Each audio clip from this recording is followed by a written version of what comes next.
I liken data collection to something I do personally. So when I go on vacation, I take a camera. To me, if I don't take a photo, it's like I've never been there. So I look at data as sort of the proof, right? Did you do it? Are you going to do it? That's your proof. The data is there, and I think that's why the data is important, because we need sort of that concrete piece, that evidence that shows us what we've done, whether it be something we've done well or something we've not done well. It's there for us to look at, to cut up, to slice up, to look at it, to investigate, to evaluate. I like the word evidence, and strategy does need to be evidence-based, and that's where the data comes in. So data to me is insight. Data tells a story about where an organization is currently. It tells a story about the environment that the organization is operating within. And as a board member and a trustee, that story is really vital for the group to understand and to help the community to understand, to make good choices in the strategy making process.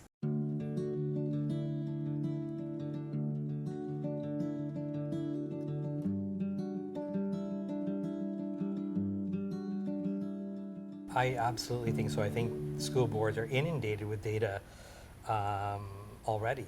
There's so much data there. I think collecting more of it is rather a minor step, because of how much data that actually gets collected as sort of the regular course of business. So absolutely, I think they have the capacity and the capability, because they do it whether they know it or not. They're actually very deep into a mountain of data.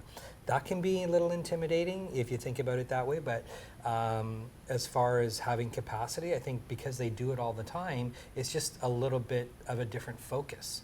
So it's not anything really that you have to have an extra set of super skill for. It's just having a different focus on what data happens to be more important in this particular initiative or this particular part of the plan. In healthcare, data, there's no shortage of data. We live in a world that is swimming with data. Mm-hmm. We have in the healthcare sector great capacity to capture data directly from our operations. The challenge is prioritizing what it is that we need to look at. So in a world where we are swimming in data, the challenge really is to say which data is actually meaningful and relevant given where it is that we're trying to go as an organization, given the challenges that we're trying to address and the opportunities that we're trying to seize, and capturing just those few really relevant sets of data that will inform the direction that we need to go in. So it's an issue of prioritization and focus.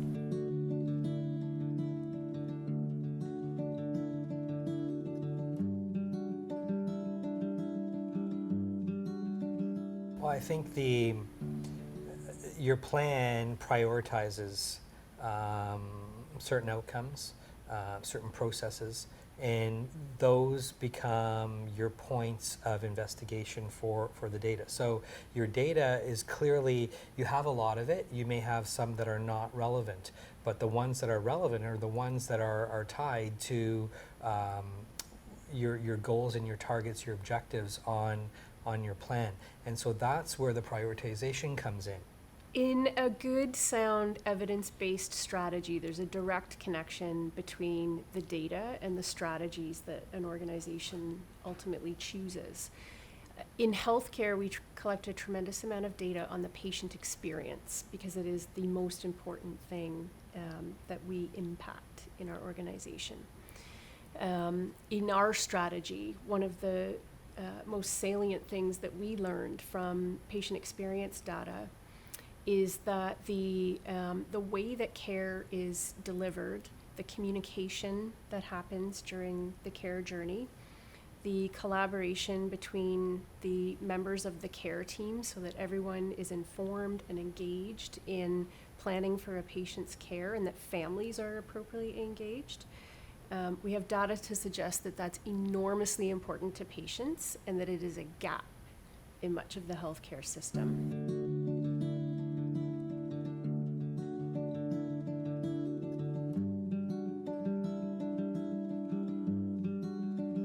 I think so. I think the student experience in the school system is a very important piece of the data picture. That whole notion of student voice is a data source or a data set that can be mined to guide strategic planning, because it's all about the student, right? And it's all about moving the student from A to B or from wherever they are.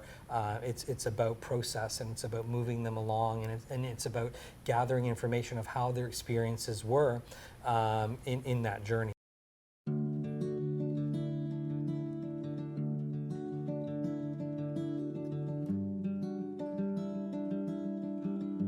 In our hospital, we serve not just the Kingston and surrounding area in southeastern Ontario, but all the way up to James Bay and northern communities.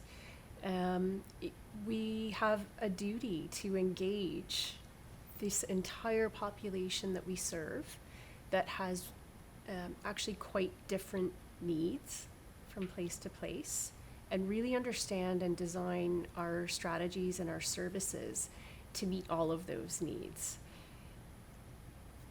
I think that, especially with marginalized communities, not everyone is willing to tell their story, though, and not everyone is willing to answer questionnaires or to surveys. And I think there's an engagement that has to be done before that comes back to something we talked about before, the communication plan. And why are we collecting this data? What's in it for you? What are the benefits of having these data? So I think if you, again, empower people, you have people participate in the data collection process, now they become more willing to share. And I think there is, we can't be naive, there is a distrust in certain communities of opening up to authority. And I think we need to be mindful of that and do our due diligence in our communication pieces to engage these communities that may be hesitant to open up and to tell their stories.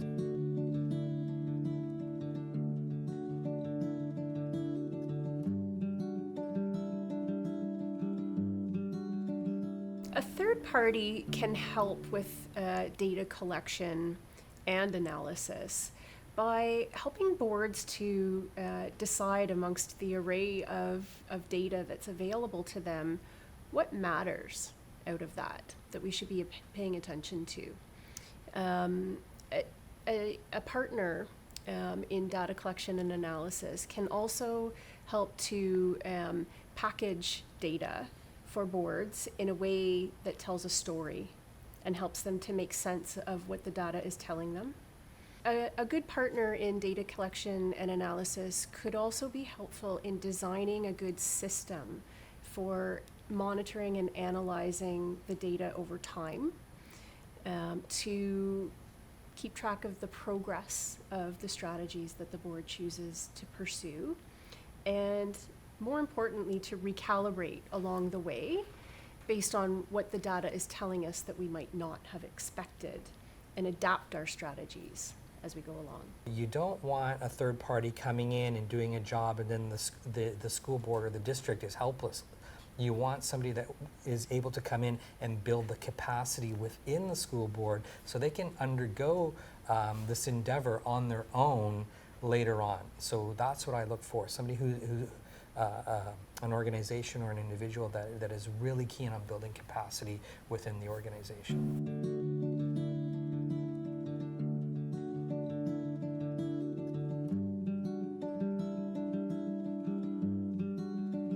As an external consultant, I never own data.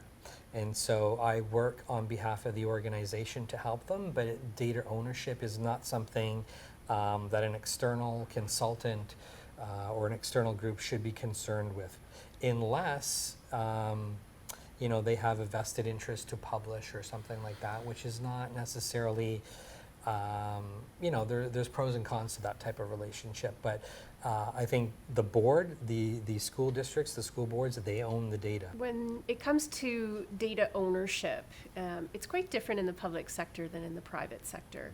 And so most data is in the public domain.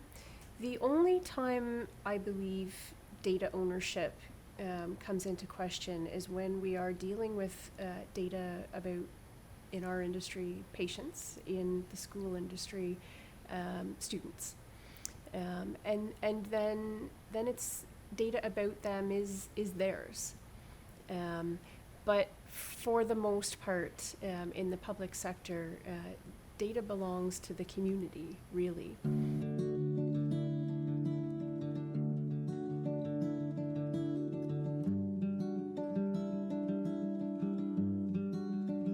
The expertise that may come from a third party will help people to understand, okay, what does the data actually mean, and what is an average, or what is a rolling average, or what is a trend? What's a trend? How do you define a trend?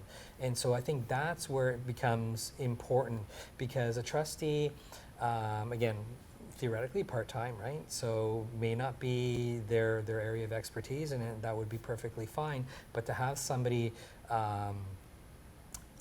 help them along the way and help them interpret and understand, I think just makes that a little bit more, makes the data a little bit more powerful, makes the data speak to them more clearly. We do not expect our boards to understand data.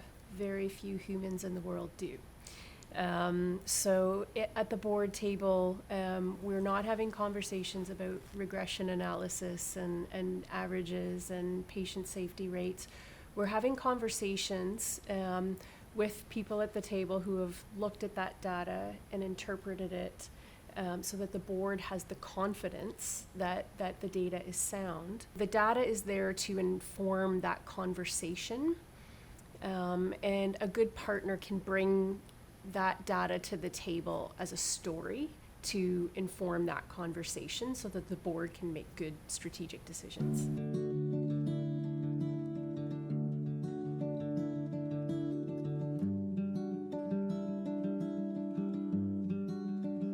It's very important that data always tells a story, and that boards always ask themselves why this story is important and what it means to them and what it means to their school board. Data is just numbers. Qualitative data is just comments and perspectives. But until we package it and turn it into a persuasive story that's meaningful to our organization and points us in a particular direction for where we need to go, it doesn't mean anything. And I think you need to have a data collection strategy that involves both types of data, the quantitative stuff and the qualitative stuff. And so without that sort of richness of those two different types of data interacting and supporting each other, you don't get the big picture, you don't get the full picture.